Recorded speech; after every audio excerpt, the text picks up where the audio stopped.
ಕೊಡುವಾಗ ಏನು ತಪ್ಪಾಗಿದ್ರೆ ನನಗೆ ಕ್ಷಮಿಸಿ. ಎರಡನೇ, ನಾನು ಮಾಧ್ಯಮದ ಮುಂದೆ ಕನಿಷ್ಠ 15 ವರ್ಷ ನಂತರ ಮೊದಲನೇ ಬಾರಿಗೆ ಬರ್ತಾ ಇದ್ದೇನೆ. ನಕಲಿ ಛಾಪ ಕಾಗದ ಹಗರಣ ಬಯಲಿಗಳಿದ ಮೇಲೆ ನಾನು ಇವತ್ತಿನವರೆಗೆ 15 ವರ್ಷ ಒಳಗೆ ಮಾಧ್ಯಮದ ಮುಂದೆ ಯಾವಾಗ ಬಂದಿಲ್ಲ. ಸಮಾಜದಲ್ಲಿ ವೆಸ್ಟೆಡ್ ಇಂಟ್ರೆಸ್ಟ್ ಕೆಲಸ ಮಾಡೋದು ನೋಡಿ ನೋಡಿ ನೋಡಿ ಬೇಜಾರಾಗಿ ಮಾಧ್ಯಮದ ಮುಂದೆ ಬರಬೇಕಂತ ಮನಸ್ಸಿನಲ್ಲಿ ಇತ್ತು. ಆದರೆ ಸಮಾಜದ ವೆಸ್ಟೆಡ್ ಇಂಟ್ರೆಸ್ಟ್ ಏನೈತಿ, ಅವರು ಏನು ಕೆಲಸ ಮಾಡ್ತಾರೆ, ಏನು ಅದು ಪುರಾವೆ ಸಹಿತ ನನಗೆ ಯಾರು ಇದು ಮಾಡ್ತಿದ್ದಿಲ್ಲ. ಸುಮಾರು 2 ವರ್ಷ ಹಿಂದೆ ಕರ್ನಾಟಕದಲ್ಲಿ ಕಾಂಗ್ರೆಸ್ ಸರ್ಕಾರ ಅಸ್ತಿತ್ವಕ್ಕೆ ಬಂದಿದ್ದ ಮೇಲೆ ಕೆಲವೊಂದು ತಿಂಗಳಲ್ಲಿ ಕರ್ನಾಟಕ ಸರ್ಕಾರದ ಒಂದು ಮಹತ್ವದ ಇಲಾಖೆ ಇದ್ದಿದ್ದು ಬೆಳಗಾವಿನಲ್ಲಿ. ಆ ಮಂತ್ರಿಗಳು ಇರೋದು ಒಂದು ಖಾತೆ, ಮಹಿಳಾ ಬಾಲ ಕಲ್ಯಾಣ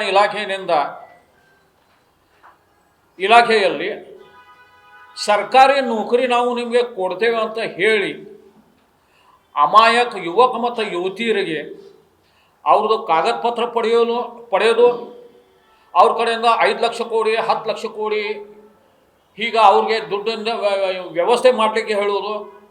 ಈ ದುಡ್ಡಿನ ವ್ಯವಸ್ಥೆ ಆಗಿದ ಮೇಲೆ ಅವ್ರಿಗೆ ಒಂದು ನಕಲಿ ಕಾಗದವನ್ನು ಕೊಡೋದು, ಈ ಎಲ್ಲ ನನಗೆ ಕಿವಿ ಮೇಲೆ ಬರ್ತಿದ್ದು.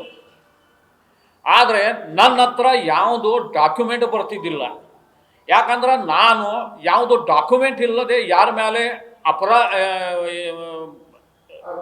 ಅಪರಾಧ ಮಾಡೋದು ಅಥವಾ ಅವ್ರ ಮೇಲೆ ಬಟ್ಟೆ ಹಿಡಿಯೋದು ಅಥವಾ ಅವ್ರ ಮೇಲೆ ಯಾವುದೋ ಒಂದು ಹೆಸರು ಇಡೋದು ನನ್ನ ಕೈಲೇ ಆಗ್ತಿದ್ದಿಲ್ಲ. ಇದು ಪುರಾವೆ ಬಂದಿದ್ದ ಮೇಲೆ ನಾವು ಮಾಡೋಣ ಅಂತ ಎಲ್ಲರಿಗೆ ಹೇಳ್ತಿದ್ದು. ಈ ಪುರಾವೆ ಯಾಕೆಂದ್ರೆ ಸುಮಾರು 200-300 ಮಂದಿಗೆ ಹಾಗೆ ಎಲ್ಲ ಮಂದಿ ಮಾತಾಡ್ತಿದ್ರು. 200 ಮಂದಿಗೆ ಫಸಾಯಿಸಿದ್ದಾರೆ, 300 ಮಂದಿಗೆ ಫಸಾಯಿಸಿದ್ದಾರೆ, ಇದು ಎಲ್ಲ ಹೇಳ್ತಿದ್ರು. ಆದರೆ ಎಷ್ಟು ಮಂದಿಗೆ ಫಸಾಯಿಸಿದಾರ ಮತ್ತು ಏನಾಗೈತಿ ಅದರ ಬಗ್ಗೆ ನಮಗೆ ಏನೂ ಗೊತ್ತಿರ್ತಿರಲಿಲ್ಲ. ಆದರೆ ಗಂದಿಗವಾಡ ಗ್ರಾಮನಲ್ಲಿ ಒಂದು 2-3 ಮಂದಿಗೆ ಫಸಾಯಿಸಿದ ಬಗ್ಗೆ, ಅದರಲ್ಲಿ ಈಕೆ ಕಾವ್ಯ ಎಳ್ಳೂರು ಅಂತ ಒಬ್ಬಳು ಇದ್ದಾಳ, ಮತ್ತು ಈಕೆದು ಅಣ್ಣ, ಅವ್ರ ಕಡೆಯಿಂದ 5.5 ಲಕ್ಷ ತಗೊಂಡಿದ್ದು, ಮತ್ತು ಅವ್ರಿಗೆ ಒಂದು ಬೋಗಸ್ ನಕಲಿ ಕಾಗದ ಪತ್ರ ಕೊಟ್ಟಿದ್ದು, ಒಂದು ನಮಗೆ ಕಾಗದ ಪತ್ರ ಬಂತು. ಅದರಲ್ಲಿ ನಿಮಗೆ ಈಗಾಗಲೇ ನಿಮ್ಮ ಕೈನಲ್ಲಿ ಕೊಟ್ಟಿದ್ದು ಫಸ್ಟ್ ಏನಿದೆ, ಏಪ್ರಿಲ್ ತಿಂಗಳಲ್ಲಿ 24 ಏಪ್ರಿಲ್ ಅಂದರೆ ಸುಮಾರು ಒಂದೂವರೆ ವರ್ಷ ಆಗಿರಬೇಕು, 1.25 ವರ್ಷ ಆಗಿರಬೇಕು. ಒಂದು ಲೆಟರ್ ಕೊಟ್ಟಿದ್ರು, ಇದು ಕಾವ್ಯ ಹೆಸರಲ್ಲಿ.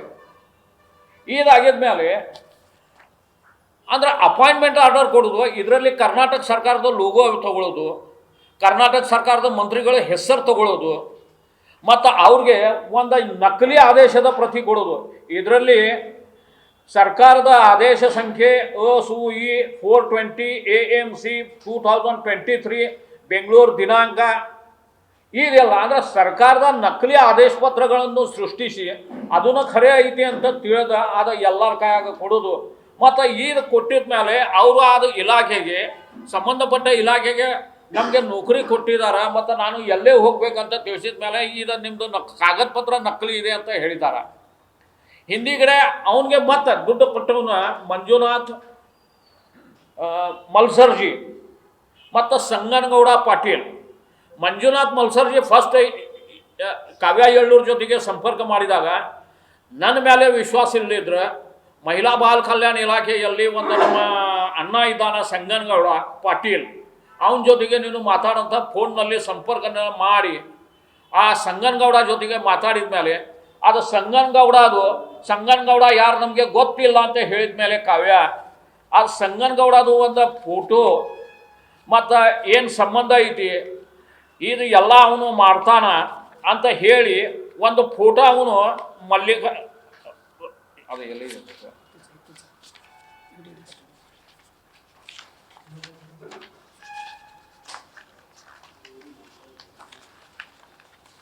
ಅದು ಸಂಗನಗೌಡದು ಫೋಟೋ ಮಂಜುನಾಥ್ ತೋರಿಸಿದಾನೆ ನೋಡಿ.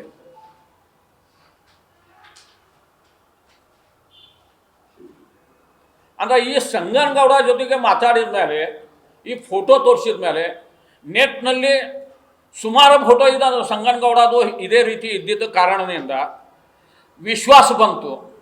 ಈ ವಿಶ್ವಾಸ ಬಂದಿದ ಮೇಲೆ ಆಕೆ ದುಡ್ಡು ಕೊಟ್ಟರು. ದುಡ್ಡು ಕೊಟ್ಟಿದ ಮೇಲೆ ಈಕಿಗೆ ಹೇಗೆ ಅವರು ಫಸಾಸಿದ್ರು ಅದೇ ಪ್ರಕಾರ ಭಾಳ ಮಂದಿಗೆ ಫಸಾಸಿದ್ದಾರೆ. ಇದು ಎಲ್ಲ ಕಿವಿ ಮೇಲೆ ಬಂದಿದ ಮೇಲೆ ಮಾನ್ಯ ಗೌರವಾನ್ವಿತ ಮಹಿಳಾ ಬಾಲ ಕಲ್ಯಾಣ ಇಲಾಖೆ ಸಚಿವರು ಲಕ್ಷ್ಮೀ ಹೆಬ್ಬಾಳ್ಕರ್ ಅವರು ಒಂದು ಮಾಧ್ಯಮ ಪ್ರತಿನಿಧಿಗೆ ಒಂದು ಸಂದರ್ಶನ ಅಂದ್ರೆ ಮಾಧ್ಯಮ ಪ್ರತಿನಿಧಿ ಅವ್ರಿಗೆ ಒಂದು ಕೇಳಿದಾಗ, ಇಲ್ಲ ಹೀಗೀಗ ನಿಮ್ಮ ಹತ್ತಿರದವರು ಫಸಾಸ್ತಾ ಇದ್ದಾರ, ಅದರಲ್ಲಿ ನಿಮ್ಮದು ಹೇಳಿಕೆ ಏನಿದೆ? ಅವಾಗ ಅವರು ಒಂದು ಹೇಳಿಕೆ ಟಿ ವಿನಲ್ಲಿ ಅದ ಎಲ್ಲ ಇದರಲ್ಲಿ ಬಂದಿದ್ದು, ಸೋಷಿಯಲ್ ಮೀಡಿಯಾನಲ್ಲಿ ಬಂದಿದ್ದು, ಇಲ್ಲ ನಾನು ಸ್ವಂತ ಕಂಪ್ಲೇಂಟ್ ಮಾಡಿದ್ದೇನೆ ಅವ್ರ ಮೇಲೆ ಕ್ರಮ ತಗೊಳ್ಳಿಕ್ಕೆ, ಅದಕ್ಕಾಗಿ ನೀವು ಏನು ಚಿಂತೆ ಇದು ಮಾಡಬೇಡಿ, ನಾನು ಕ್ರಮ ತಗೊಳ್ಳಿಕ್ಕೆ ಹೇಳಿದ್ದೇನಂತ ಹೇಳಿದರು. ಆದರೆ ಆ ಕ್ರಮ ತಗೊಂಡಿದ್ದು ಕಂಪ್ಲೇಂಟ್ ಇವತ್ತುವರೆಗೆ ಯಾವುದು ಪೊಲೀಸ್ ಸ್ಟೇಷನ್ಗೆ ಐತೆ ಆ ಬಗ್ಗೆ ಮಹಿಳಾ ಬಾಲ ಕಲ್ಯಾಣ ಸಚಿವರು ಲಕ್ಷ್ಮೀ ಹೆಬ್ಬಾಳ್ಕರ್ ಅವ್ರ ಬಾಯಿಲೆ ಎಲ್ಲೇನೂ ಗೊತ್ತಾಗ್ತಾ ಇರಲಿಲ್ಲ. ಈಗಾಗಲೇ ಕಿತ್ತೂರು ಪೊಲೀಸ್ ಸ್ಟೇಷನ್ನಲ್ಲಿ ಸುಮಾರು 15ಗಿಂತ ಹೆಚ್ಚು ಬಾರಿ ಇದು ಕಾವ್ಯ ಎಳ್ಳೂರು ಅಲ್ಲೇ ಹೋಗಿದ್ದು. ಎಲ್ಲ ಕಾಗದ ಪತ್ರಗಳನ್ನು ಕಿತ್ತೂರು ಪೊಲೀಸ್ ಸ್ಟೇಷನ್ಗೆ ಕೊಟ್ಟರು. ಹಾಗೆ ನೋಡಕ್ಕೆ ಹೋದರೆ ಕಾವ್ಯ ಎಳ್ಳೂರು ಇರೋದು ಗಂದಿಗವಾಡ ಇದ್ದಿದ್ದ ಕಾರಣದಿಂದ ಕಾವ್ಯ ಎಳ್ಳೂರ್ದು ಅಪರಾಧ ಮಾಡಿದ್ದು ಏನು ಇದ್ದೆ ಅಂದರೆ ಕಾವ್ಯ ಎಳ್ಳೂರು ಆ ಮಂಜುನಾಥ್ಗೆ ದುಡ್ಡು ಕೊಟ್ಟಿದ್ದು ಅವ್ರ ಮನೆಯಲ್ಲಿ ಗಂದಿಗವಾಡ್ನಲ್ಲಿ. ಅಂದ್ರೆ ಈ ಅಪರಾಧ ಆಗಿರುವ ನಂದಗಡ ಪೊಲೀಸ್ ಸ್ಟೇಷನ್ ಹದ್ದಿಯಲ್ಲಿ. ಇದಕ್ಕೆ ಕಿತ್ತೂರು ಪೊಲೀಸ್ ಸ್ಟೇಷನ್ ಸಂಬಂಧ ಬರಂಗಿಲ್ಲ.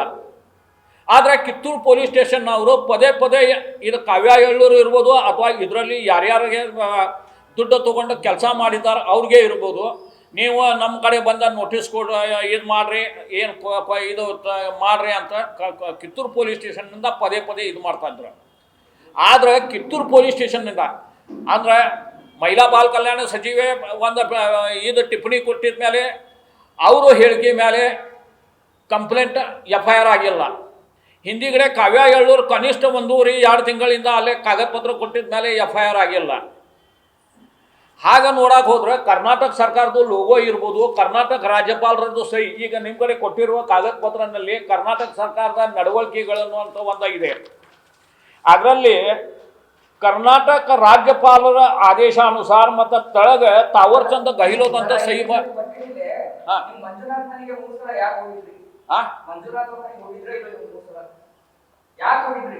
ಒಂದ ನಿಮಿಷ ಎಲ್ಲ ಇದು ಮುಗಿಯಲಿ, ಹಿಂದಿಗಡೆ ಕೇಳಿ. ಇಲ್ಲ ಒಂದ ನಿಮಿಷ ಇದು ಮೊದಲು ಮುಗಿಯಲಿ, ಎಲ್ಲ ಹೇಳ್ತೇನೆ, ಏನಾಗಿದ್ದು ಎಲ್ಲ ಹೇಳ್ತೇವೆ. ಇದರಲ್ಲಿ ನೀವು ತಾವರ್ಚಂದ್ ಗೆಹ್ಲೋಟ್ ಅವರ ಹೆಸರನ್ನು ನೋಡ್ಬೋದು. ಅಂದ್ರೆ ಮೊದಲ ಮಹಿಳಾ ಬಾಲ ಕಲ್ಯಾಣ ಸಚಿವೆ ಅವ್ರದ್ದು ಬಂದ ಸಹಿ ಇದ್ದಿದ್ದು ಕಾಗದ ಪತ್ರ ಇರ್ಬೋದು, ತಾವರ್ಚಂದ್ ಗೆಹ್ಲೋಟ್ ಇವರು ಮಾಡಿರುವ ಕಾಗದ ಪತ್ರ. ಮತ್ತು ಇದರಲ್ಲಿ ಎಲ್ಲ ನೀವು ಆದೇಶ ನೋಡಿದ್ರೆ 429 ಐತೆ. ಅಂದ್ರೆ ನಕಲಿ ಆದೇಶ ಪಾಸ್. ಮತ್ತು ಇಲ್ಲೇ ನೋಡಿ, ಇದು ಕರ್ನಾಟಕ ಸರ್ಕಾರದ ಲೋಗೋ ಯೂಸ್ ಮಾಡೋದು ರಾಜ್ಯಪಾಲರ. ಅಂದ್ರೆ ಖರೆ ಅಂದ್ರೆ ಇದೆಲ್ಲ ಕಾಗದ ಪತ್ರ ಪೊಲೀಸರು ಕೈಯಾಗ ಮುಟ್ಟಿದ ಮೇಲೆ ಅವರು ಸುಮೋಟೋ ಆ್ಯಕ್ಷನ್ ತೊಗೊಂಡು FIR ರಿಜಿಸ್ಟರ್ ಮಾಡಬೇಕಾಗಿತ್ತು. ಯಾಕಂದ್ರೆ ಇದು ಕರ್ನಾಟಕ ಸರ್ಕಾರದ ರಾಜಮುದ್ರೆ, ಕರ್ನಾಟಕ ಸರ್ಕಾರದ ರಾಜ್ಯಪಾಲರ ಹೆಸರು, ಅದು ಮಂತ್ರಿಗಳ ಮಾನ್ಯ ಮಹಿಳಾ ಕಲ್ಯಾಣ ಬಾಲ ಸಚಿವರು ಅವರ ಹೆಸರು ಇದೆಲ್ಲ ಬಳಸಿ ಅವರು ಎಲ್ಲ ಇದು ಮಾಡ್ತಾ ಇದ್ದಾರೆ. ಅದಕ್ಕಾಗಿ ಕಿತ್ತೂರು ಪೊಲೀಸ್ ಸ್ಟೇಷನ್ ಇರ್ಬೋದು ಅಥವಾ ನಂದಗಡ ಪೊಲೀಸ್ ಸ್ಟೇಷನ್ ಅವರು ಇರ್ಬೋದು, ಸುಮೋಟೋ ಆ್ಯಕ್ಷನ್ ತೊಗೊಂಡು ಇದರಲ್ಲಿ ಇದು ಮಾಡಬೇಕಾಗಿತ್ತು. ಹಿಂದಿಗಡೆ ಕಿತ್ತೂರು ಪೊಲೀಸ್ ಸ್ಟೇಷನ್ನಿಂದ ನೀವು ಏನು ಅದು ಕೇಸ್ ಮಾಡೋಕ್ಕೆ ಹೋಗಬೇಡ್ರಿ, ಅವರು ದುಡ್ಡು ಕೊಡಲಿಕ್ಕೆ ಮಂಜುನಾಥ್ ಮತ್ತು ಸಂಗನಗೌಡ ಸೇರಿ ದುಡ್ಡು ಕೊಡಲಿಕ್ಕೆ ತಯಾರಿದ್ದಾರಂತ ತಿಳಿಸಿದ್ರು. ತಿಳಿಸಿದ ಮೇಲೆ ಅದು ದುಡ್ಡು ದುಡ್ಡು ತೊಗೊಂಡಾರ, ದುಡ್ಡು ವಾಪಸ್ ಕೊಡ್ತಾರೆ. ಅದಕ್ಕಾಗಿ ಕೆಲವೊಂದು ಮಂದಿ ಒಂದು ಕೂಡಿ ಆ ಮಂಜುನಾಥ್ ಮನೆಗೆ ಹೋಗಿದ್ದು. ದುಡ್ಡು ವಾಪಸ್ ಕೊಟ್ಟರೆ ಕೇಸ್ ಯಾಕೆ ಮಾಡೋದು, ಇದು ಮಾಡೋದು? ಯಾಕಂದರೆ ಯಾವುದೋ ಒಂದು ಪ್ರೆಷರ್ನಿಂದ ಇದು ಕೇಸ್ ರಿಜಿಸ್ಟರ್ ಆಗಿದ ಮೇಲೆ ಎಲ್ಲರಿಗೆ ತಾಪತ್ರ ಆಗ್ಯೋದು. ಇದು ಕಾರಣದಿಂದ ಅವರು ಒಂದು ವಿಚಾರ ಮಾಡಿ ಪೊಲೀಸರನಿಂದ ಇದು ಬಂದಿದ್ದು, ಪ್ರಪೋಸಲ್ ಬಂದಿದ್ದು.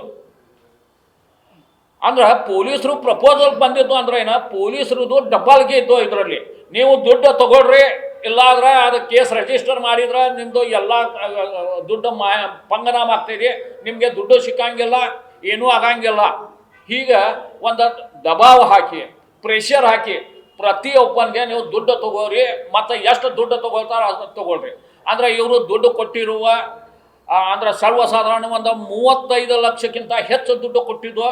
ಅಂದರೆ ಇದು ಬರೀ ಬೆಳಕಿಗೆ ಬಂದಿರುವ ಮತ್ತು ಹೊರಗೆ ಬಂದಿರುವ ಒಂದು ಬರೀ 16 ಮಂದಿದು ಹೆಸರು ಇರ್ಬೋದು.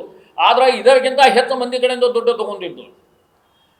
ಇದು ಬೆಳಕಿಗೆ ಬಂದಿದ್ದು 16 ಮಂದಿ ಕಡೆಯಿಂದ. ಮತ್ತು ಪೊಲೀಸರು ದಬಾವ್ ಹಾಕಿದ ಮೇಲೆ, ಪ್ರೆಷರ್ ಆಗಿದ ಮೇಲೆ ಆ ಮಂಜುನಾಥ್ ಮನೆಗೆ ಇವರು ಕೆಲವೊಂದು ಮಂದಿ ಹೋಗಿ ಕೂಡಿ ಅದು ಕೇಳಿದ್ರೆ ಇಲ್ಲ ಹಿಂದಿಗಡೆ ಮೊದಲು ಅವರು ಹೇಳಿದರು 34 ಲಕ್ಷ ನಾವು ನಮ್ಮದು ಕೊಡ್ತೇವೆ, ಇದು ಮಾಡ್ತೇವೆ. ಹಿಂದಿಗಡೆ ಮತ್ತು ಪೊಲೀಸರ ದಬಾವಣೆಯಿಂದ ಪೊಲೀಸ್ ಸ್ಟೇಷನ್ನಲ್ಲಿ ಹೋಗಿ ಪೊಲೀಸರು ಇದರಲ್ಲಿ ದಬಾವ್ ಹಾಕಿ ಯಾರ್ಯಾರು ದುಡ್ಡು ಕೊಟ್ಟಿದಾರ ಅವ್ರಿಗೆ 75% ಅವ್ರ ಅಕೌಂಟ್ಗೆ ಹಾಕ್ತೇವೆ ಮತ್ತು 25% ಕ್ಯಾಶ್ ತೊಗೊಂಡೇವೆ ಅಂತ ಬರತ್ ತೊಗೊಂಡಾರ ಬಾಂಡ್ ಪೇಪರ್ನಲ್ಲಿ. ಆದ್ರೆ ಅದು 25% ಕ್ಯಾಶ್ ಯಾರಿಗೆ ಸಿಕ್ಕಿಲ್ಲ.